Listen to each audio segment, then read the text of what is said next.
Vriende, goeiemiddag. Dit is lekker om weer so saam met julle te verkeer op hierdie dinsdagoggend. Ons gaan aan met ons reeks vir Pinkster oor 1 Johannes. En ons praat vandag oor 1 Johannes 2 vers 3 tot by vers 17. En ek gaan weer, soos ons altyd maak, vanmiddag die gebed doen en dan die skriflesing doen en dan gaan ek enkele gedagtetjies met u vanuit 1 Johannes oor daardie gedeelte dan spesifiek bietjie wissel. Dankie dat u saam luister, dat u ingeskakel is en dat u deel vorm van ons Pinksterreeks wat ons graag hierdie jaar so wyd as moontlik oor die gemeente versprei wil hê. Kom ons buig ons hoofde, dan aanbid ons die Here. Hemel Vader, ons aanbid u.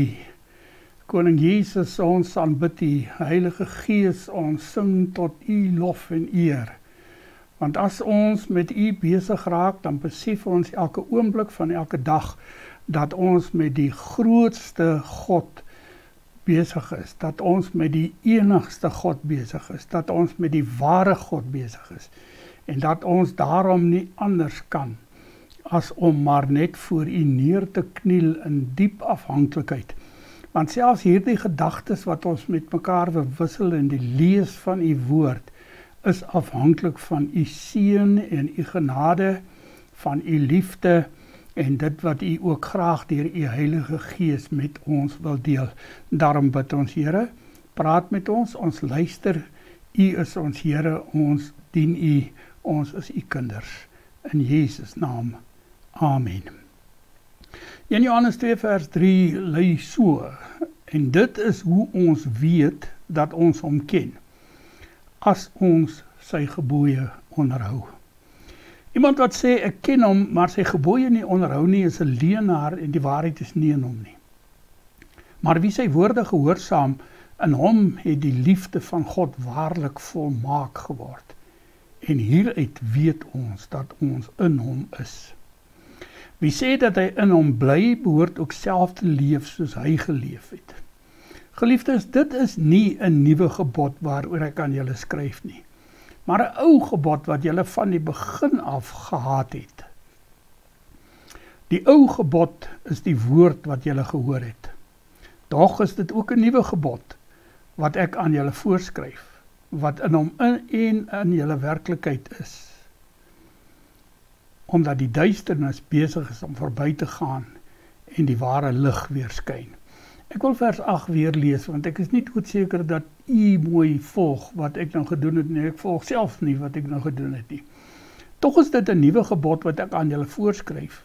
Julle wat in hom en in julle 'n werklikheid is. Omdat die duisternis besig is om verby te gaan en die ware lig reeds skyn. Iemand wat sê dat hy in die lig is, maar sy broer haat, is steeds in die duisternis. Wie sy broer lief het, bly in die lig en daar is niks wat hom laat struikel nie. Maar wie sy broer haat, is in die duisternis en wandel in die duisternis. En weet nie waarheen hy gaan nie, omdat die duisternis sy oë blind gemaak het. Ek skryf aan julle kinders, omdat julle sondes vergewe is op grond van sy naam. Ek skryf aan julle vaders, omdat julle hom ken wat van die begin af was. Ek skryf aan julle jong mense, omdat julle die bose oorwin het. Ek skryf aan julle kinders, omdat julle die Vader ken. Ek skryf aan julle vaders, omdat julle hom ken wat van die begin af was. Ek skryf aan julle jong mense, omdat julle sterk is, die woord van God in julle bly, en julle die bose oorwin het. Moenie die wêreld of wat in die wêreld is lief hê nie. As iemand die wêreld lief het, is die liefde van die Vader nie in hom nie. Want alles in die wêreld, dit wat die liggaam begeer en dit wat die oë begeer, arrogante spogtery oor besittings, is nie uit die Vader nie, maar uit die wêreld. En die wêreld en sy begeertes gaan verby. Maar wie die wil van God doen, bly tot in ewigheid. Die vraag wat 'n mens maar altyd vir 'n teks vra, as jy daaroor begin nadink, en as jy dit begin bestudeer, is wat gebeur hier? So ons gaan weer probeer om die vraag wat gebeur hier te beantwoord. Maar ons kan ons nie losmaak van dit wat reeds gebeur het nie, van dit wat reeds in hoofstuk 1 vers 1 tot 2 vers 2 vir ons geleer is nie. Want in hoofstuk 2 vers 2 doen Johannes ons nou weer, as ek daaraan kan herinner, twee dinge. Hy sê aan die een kant dat Jesus werklik mens en werklik God was, en dat hy die versoening vir ons sondes is. En dan van vers 3 af tot hoofstuk 2 vers 2 handel hy oor die hele gedagte van die verbondenheid. En ek wil dit voorstel, die interverbondenheid van die apostelgroep en die gelowiges en die Vader en die Seun. Ek wil hê julle moet mooi luister wat ek sê. Ek sê nie dat hier die verbondenheid tussen die apostelgroep en die gelowiges is en dan die Vader en die Seun asof hulle eenkant staan nie. Die verbondenheid sluit almal in. Dit sluit die apostelgroep in, dit sluit die gelowiges in en dit sluit die Vader en die Seun in. So ons is aan mekaar verbonde in Jesus Christus, want hy is ons verbondenheid, en omdat ons aan mekaar verbonde is in Jesus Christus, is ons op dieselfde manier verbonde aan die Vader en aan die Seun. Nou dit is die sentrale tema van die hele eerste Johannesboek, of die eerste Johannesbrief, as jy dit so wil noem. Hierdie sentrale tema begin Johannes nou verder uitbou, en hy doen dit op 3 maniere. Hy sê, hoe lyk iemand wat sê dat hy in die verbondenheid met die Vader en die Seun en die apostelgroep is? Hoe lyk so 'n persoon? Dis die eerste ding wat hy sê.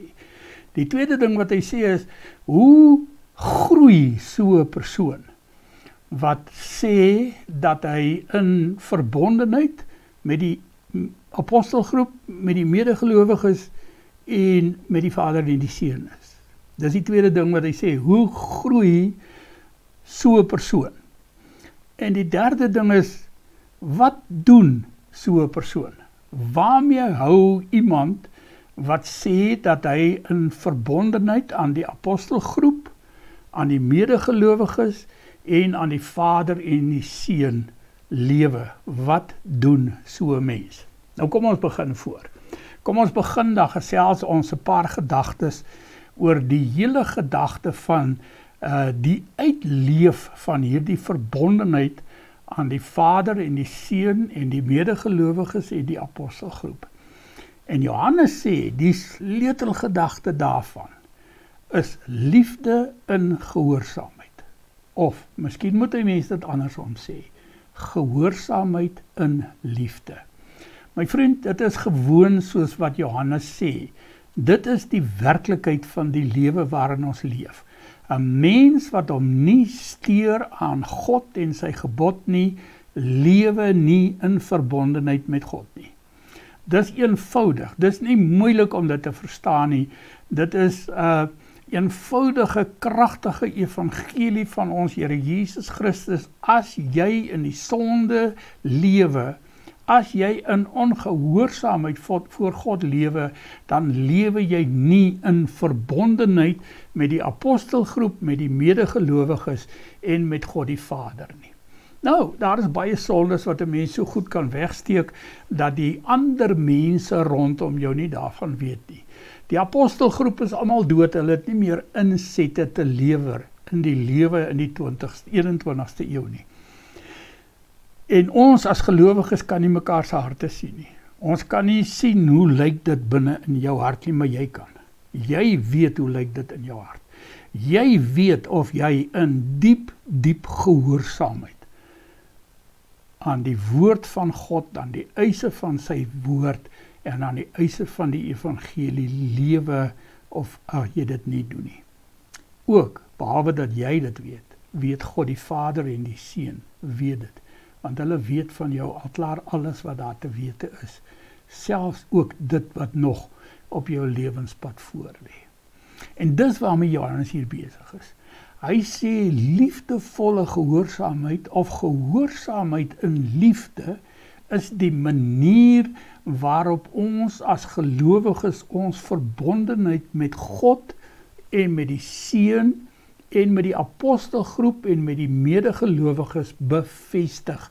Dit bewys gehoorsaamheid, liefdevolle gehoorsaamheid of gehoorsaamheid in liefde bewys dat jy in die Vader, in die Seun, in die apostelgroep, in die medegelowiges meeleef in hierdie verbintenis, hierdie verbondenheid wat ons met mekaar het. As dit afwesig is, as jy nie hierdie gehoorsaamheid in liefde of liefdevolle gehoorsaamheid uitleef in hierdie wêreld nie, sê Johannes, dan lewe jy nog in die duisternis. En hy het 'n pragtige beeld wat hy gebruik. Hy sê, iemand wat in die lig lewe struikel nie. Daar's nie goed wat in sy pad kom wat hy nie kan sien nie. Maar iemand wat in die duisternis leef en hy beskryf dit letterlik so, weet nie waarheen hy gaan nie, omdat die duisternis sy oë blind gemaak het. En die hele gedagte daarachter wat met hierdie vergelyking tussen lewe in die lig en lewe in duisternis, is dat die struikelblokke wat oor jou lewenspad kom, wanneer jy in die lig, in gehoorsaamheid, in liefdevolle gehoorsaamheid aan die Vader en die Seun, die apostelgroep en die medegelowiges lewe, dan sien jy die struikelblokke kom, en dan val jy nie oor hulle nie. Dan kan jy hulle vermy. Maar as jy nie in daardie verbondenheid lewe nie, dan struikel en val jy die hele tyd. Is jy die hele tyd besig om oor elke moontlike struikelblok wat die duiwel in jou pad lê te val, asof dit die manier is waarop 'n mens lewe. En dit is nie. Dit is die manier waarop 'n wêreldling lewe, maar dit is verseker nie die manier waarop 'n gelowige lewe nie. Goed, dit handel hierdie eerste gedagte van Johannes af. Ag, 'n mens kon baie meer nog daaroor sê, ek wil nie vir julle te lank besig hou nie, daarom dink ek dis genoeg gesê, jy moet in gehoorsame liefde, of liefdevolle gehoorsaamheid, in verbintenis met die apostelgroep, met die medegelowiges, en met die Vader en die Seun lewe. Dit is die manier waarop jy wys, dat jy aan die Vader en die Seun, die medegelowiges en die apostelgroep verbonde is. As jy enigiets anders doen wat nie in daardie raamwerk inpas nie, sê Johannes, lewe jy in die duisternis. Die tweede dingetjie wat Johannes in hierdie gedeelte doen, is hy hanteer die hele gedagte van geestelike groei. En hy doen dit op 'n baie interessante manier, is eintlik 'n liedjie wat hy skryf, waarin hy hierdie groei gedagte vir ons aanbied. Nou, kom ons sê maar net vir mekaar, voor ons terugkom na die teks toe, 'n gelowige wat nie groei nie. In terme van Hebreërs 6, 'n gelowige wat 'n klein babietjie bly, wat met melkkossies gevoed word, sy verbondenheid aan die Vader en aan die Seun en aan die apostelgroep en aan die medegelowiges verbrokkel. Dit trek uit mekaar uit. Dit bly nie so stewig soos wat dit moes nie. 'n gelowige kan nooit stagneer nie. Die oomblik wat jy tot stilstand kom, begin jy agteruit groei. Dan begin dinge versleg rondom jou. En daarom is dit vir Johannes, dink ek, nogal redelik belangrik in hierdie gedeelte, dat as hy oor ons verbondenheid, ons onderlinge verbondenheid, die apostelgroep, die gelowiges, die Vader en die Seun, daardie onderlinge verbondenheid praat, dan sê hy dat daar 'n progressie, 'n vooruitgang is in daardie verbondenheid. En hy doen dit met hierdie liedjie. Hy sê, ek skryf aan julle kinders, omdat julle sonde vergewe is op grond van sy naam. Vriende, dis die eerste ding wat jy moet weet as jy gelowige word. En jy moet nooit daaroor twyfel nie. Jy mag nie met 'n klomp skuldgevoelens oor die geskiedenis waaruit jy kom op jou skouers rondloop nie. Want die heel eerste ding wat jy moet weet wanneer jy tot geloof in Jesus Christus kom, is dat jou sonde vergewe is. Dit maak nie saak hoe groot daardie sonde was nie. Dit maak nie saak of daardie sonde in wêreldse terme letterlik as 'n doodsonde beskryf sou word nie. Nee, nie 'n sonde wat tot die dood lei nie, want dan sal jy nie na Jesus Christus toe kom nie.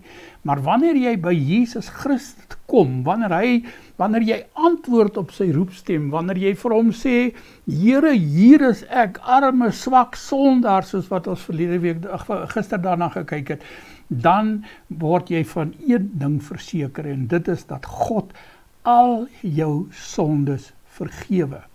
Dis verskriklik belangrik ook in die konteks van Johannes met die dositisme wat so 'n lekker sterk streep deur die gemeentes waarin Johannes getrek het lewer. Want onthou nou, die dositisme het gesê, met jou liggaam kan jy doen wat jy wil.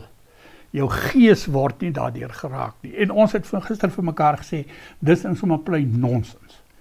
Daar bestaan nie so 'n ding nie. So, Johannes wil sommer in hierdie progressie, hierdie vooruitgang van die verbondenheid tussen Vader, Seun, gelowige apostelgroep, wil hy sommer aan die begin al eens kom sê, jy moet groei, en jy begin op 'n punt groei. Waar's daardie punt?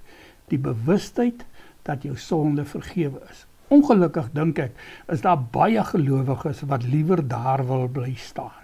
Jy kan nie, dit is onmoontlik.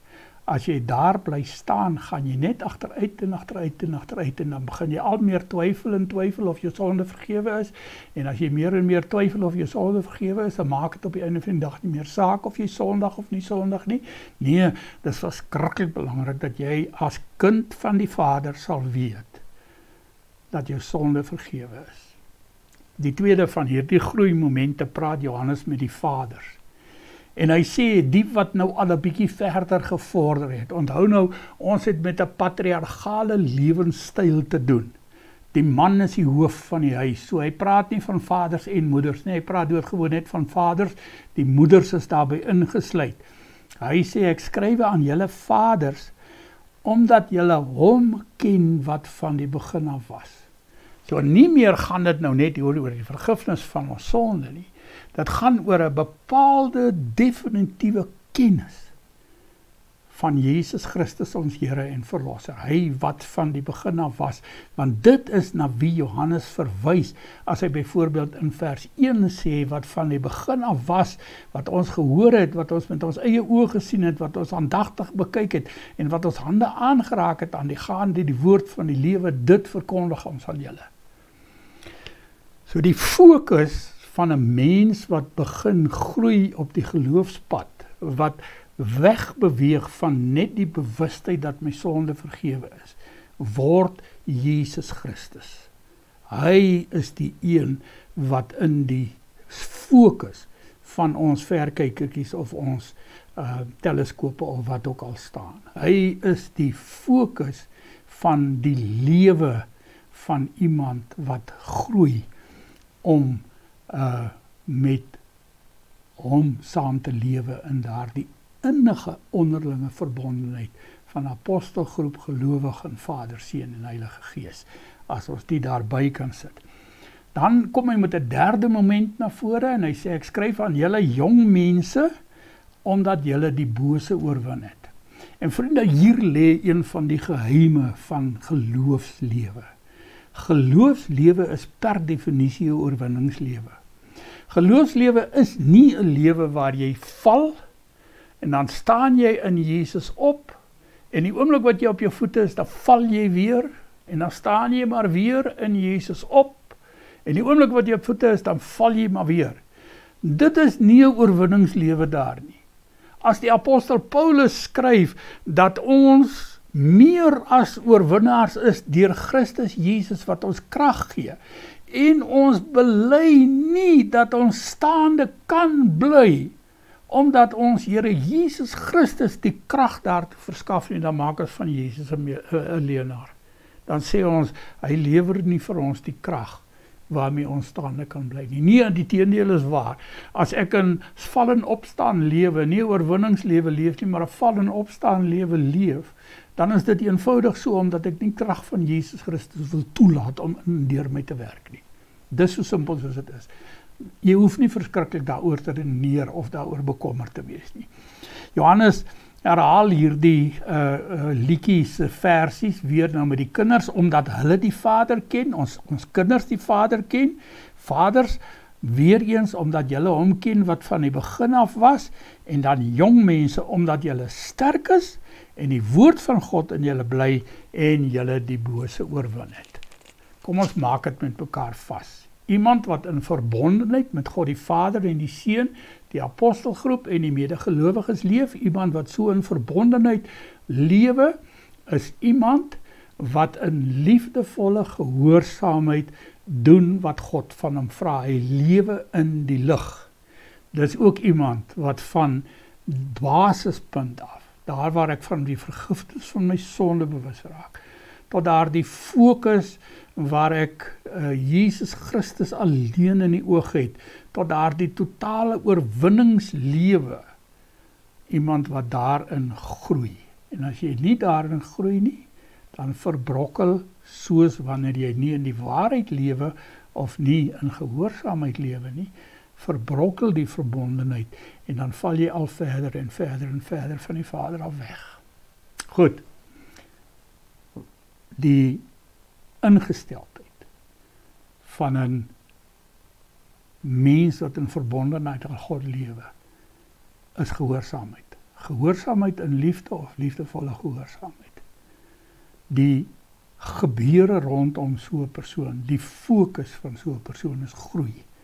Ek probeer meer en meer te weet te kom van wie God is en wat hy doen. Want dit is wat dit beteken om vir God te ken, wie hy is en wat hy doen. En dan is daar 'n derde ene, hoe lewe die mens wat in verbondenheid met God is. En Jakobus maak dit nie vir ons moeilik nie. Hy maak dit eintlik regtig vir ons verskriklik maklik. Hy sê vir ons, 'n mens wat in verbondenheid aan God lewe, wat die Vader en die Seun as die band het wat hom saambind met die medegelowiges en met die apostelgroep, daardie mens is 'n mens wat die wêreld agter hom sit. Dis 'n mens wat nie meer die begeerlikhede van die wêreld, hy beskryf dit nog al baie mooi, hy sê, dit wat die liggaam begeer, en dit wat die oë begeer, arrogante spoggery oor besittings, is nie uit die Vader nie, maar uit die wêreld.